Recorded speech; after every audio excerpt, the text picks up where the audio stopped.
नमस्ते सबैलाई, welcome back to our channel condition.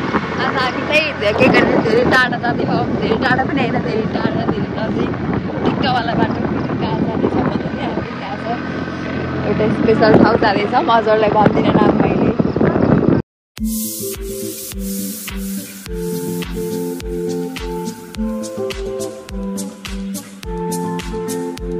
Chiyaan डाँडा, बतासे डाँडा, चियान डाँडा भनेर नाम किन राखेको? यहाँ चाहिँ के अरे चिया खान, चटपटहरू खान मिठो पाइन्छ। यहाँ चाहिँ ढुङ्गा हानी धेरैजना घुम्न आउनुहुन्छ ढुङ्गा हानीमा। ढुङ्गा हानी किन हो त्यहाँ त्यस्तो ढुङ्गा रहेछ, त्यही भएर होला ढुङ्गा हानी राखेको। त्यहाँ पाहाडमा पुरै ढुङ्गा लजिक मेरो। यहाँ चाहिँ जोगी पानी कट्यौँ है। जोगी पानीको कहानी हजुरलाई थाहा छैन। यहाँ चाहिँ के भन्छ, जोगी पानीको पानी चाहिँ जन्मेर कति वर्षमा बोल्छ नि त, फेरि अनि बोल्न नसक्नुहुन्छ नि। अब जोगी पानीको पानी पाइसकेपछि चाहिँ अनि बल्ल उनीहरूको वर्ड निक्लिन्छ कि। अनि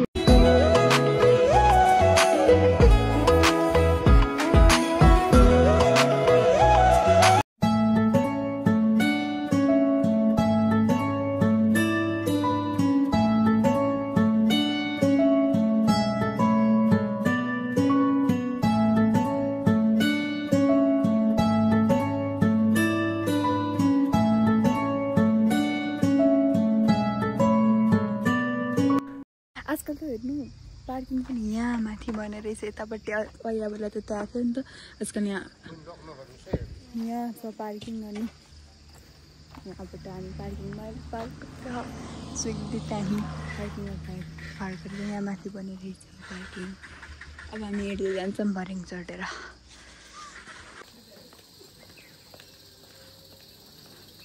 साथीहरू, हामी चाहिँ आइसकेको छौँ भैरवस्थान मन्दिर।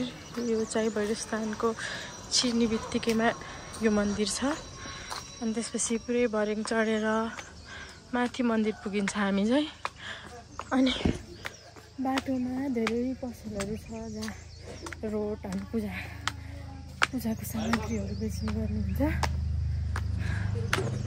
के गरी भैरवस्थानमा रोड चढाउँछौँ हामीले। रोड चढाउनलाई चाहिँ यहाँ सबै यसरी रोड बनाउनुहुन्छ। अनि हामीले चाहिँ रोड लिएर गएर एउटा तल र माथि भएर बाबा अनि माईहरू चढाउने दुइटा। अनि सबै पसलहरूमा त्यस्तै हुन्छ। यहाँ तलदेखि यहाँ माथिसम्म प्रसाद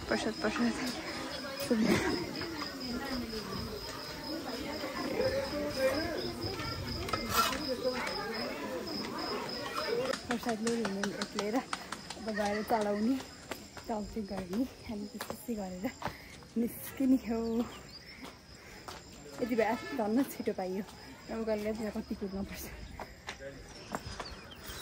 खै छ तर यहाँ पानी छैन। यहाँ चाहिँ पहिला हामीले त्यस्तो सिक्का बारेर आफ्नो विस पुरा हुन्छ होइन, त्यही गरेर जस्तो मान्थ्यो। आजकल पानी नै रहन्छ। ठिकै हामी आउनु लाग्ने म चाहिँ इन्ट्रेस्ट नै हो। भित्रै हामी चाहिँ भित्र गइसकेको छौँ रोड पुगेर। अनि यहाँ चाहिँ यस्तो छ भित्र छिर्ने ठाउँमा एकदम भिड छ। यहाँ चाहिँ देख्छु छैन, तर उतापट्टि लाइन छ होला। यहाँ ऐना पनि रहेछ, हाम्रो देख्न सक्नुहुन्छ होला हजुरले। अनि चाहिँ यहाँ एकदम घन्टी बजाएर भक्ति गर्दै हिँड्दै यहाँ लाइन छ। अब भिड छ, एकदम भिड छ। हामी भर्खर सबै माथि र तल बाहिर बुवा बाबालाई र माईलाई चढाएर आएँ। अब यहाँ गरेर अनि एकछिन तुलसीमा गरेर अनि निस्किने हँसेको त्यहाँ रेडियोदेखि यहाँ गर्नलाई। यहाँ एकदम भिड भइसकेको छ। त्यहाँ माथि यहाँ चाहिँ भैरव बाबा, यहाँ तल चाहिँ माई हो। दुईवटा भगवान्लाई पूजा गर्नुपर्छ यहाँ चाहिँ। अनि यहाँ चाहिँ त्रिशूल चढाउने अनि नरिवल फोड्ने पूजा गर्ने। अनि यहाँ पनि पूजा गर्ने हो। अनि त्यहाँ माथिबाट चाहिँ दर्शन गर्ने। एकदम भिड छ यहाँ चाहिँ। पूजा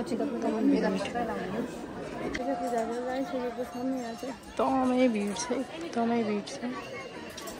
एकदम अनसाई यो चाहिँ एसियाको ठुलो त्रिशूल यो चाहिँ हेर्न सक्नुहुन्छ भिड भ्यू देखाउँछु यहाँबाट देखिने भ्यू फोटो खिच्न थालेको छ नि एकदम भिड छ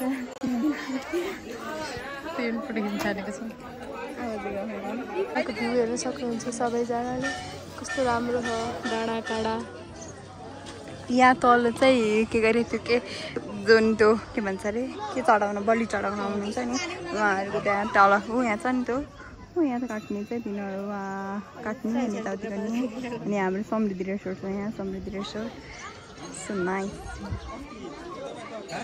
कति भिड छ यहाँ एकदमै भिड छ त्यहाँ खास बलि चढाउने हो यहाँ चाहिँ त्रिशूल यो फोटो खिचेर त भ्यान लाग्यो यहाँ माथि चाहिँ फोटो खिचेर भ्यान लाग्यो हामी तल जान्छ फोटो खिच्न तल पनि छ अब यहाँ चाहिँ धेरै जान्छ पार्कहरू अनि यताउति त्यस्तो छ त्यही जान्छौँ अब हामी बाई भन बाई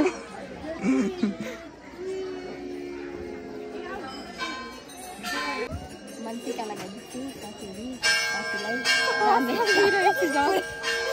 राम्ररी पढ्नु राम्ररी अगाडि बढ्नु जिन्दगीमा प्रगति गर्नु लगाइदिन्छु हजुरलाई पनि यो भैरवस्थान चाहिँ खासमा शिवजीको रुद्र रूप हो गरे क्या भैरव बाबा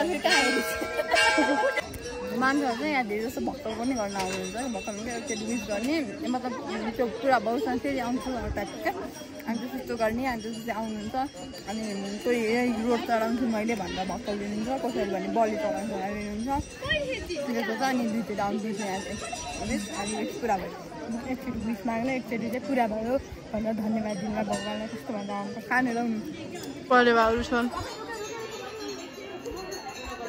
परेवालाई चामल दिने पनि गरिन्छ अनुसार पनि चामल चढाएर आइसक्यो अघि त त्यो बाल्टी बाटामा के अरे बाल्टीमा राखिदिनु हुँदो रहेछ यति चढाउने अनि बाल्टीमा राखिदिनु हुँदो रहेछ यहाँ चाहिँ देखिसकिने बाख्रा छ यहाँ चाहिँ यो चाहिँ बलि चढाउन लगिरहनु भएको यहाँ बलि चढाइन्छ काटेको त देखिन्न है काटेको त देखाउनु मिल्दैन जिप लाइन गर्ने ठाउँ हो यहाँ चाहिँ जिप लाइन गर्नुहुन्छ मान्छेहरू आएर यहाँ चाहिँ जिप लाइन गर्न मिल्छ भैरव स्थानमा आएर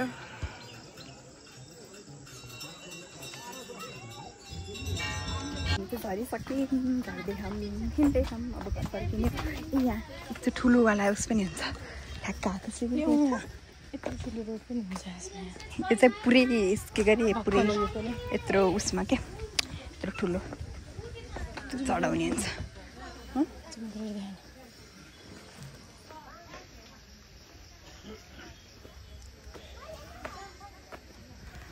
त्यही हो यस्तो हुन्छ यहाँ धेरै धेरै धेरै कुराहरू हुन्छ आफ्नो मनोकामना पुरा हुन्छ देखि लिएर सबै हुन्छ त्यही भएर त मान्छेहरूले धेरै गर्छन् नभए किन गर्ने र हिँडेर हामी झर्दै छौँ अब चाहिँ कति बज्नु लाग्यो 10 बजी घर पुगिन्छ आज हामी स्थानको यात्रा चाहिँ यति नै थियो अब भैरव स्थानका अरूहरू पनि धेरै धेरै ठाउँहरू त छन् कि कता कता के जानलाई तर हामी कतै पनि गइन्न कहाँ जाने र पछि अझै छान्ने दिनहरू त्यस्तो दिनहरूमा राख्नु पऱ्यो देखाउनु पऱ्यो हजुरहरूलाई हजुरसँग रमाइलो गर्नु पऱ्यो हामीले एकै दिनमा गरेर भ्याउनु भएन सबै कुरा त्यही भएर हामीहरू बिस्तारै सबै कुरा गर्दै जान्छौँ त्यति हो हाम्रो कुरा अब हामी निस्किन्छौँ अनि गएर घरतिर खाना खान्छौँ अनि बस्छौँ अब हाम्रो भैरव स्थान दर्शनको ब्लग यति नै थ्याङ्क यू फर वाचिङ हेर्दै गर्नुहोस् रमाउँदै गर्नुहोस् साथ दिँदै गर्नुहोस् मन पऱ्यो भने लाइक सेयर कमेन्ट गर्न नबिर्सिनुहोस् अनि हजुरहरूलाई यो भैरव स्थान मन्दिर कस्तो लाग्यो कमेन्टमा भन्न नबिर्सिनु होला अनि पाँच आउँदा पक्कै पनि यो मन्दिर दर्शन गर्न नबिर्सिनु होला thank you for watching by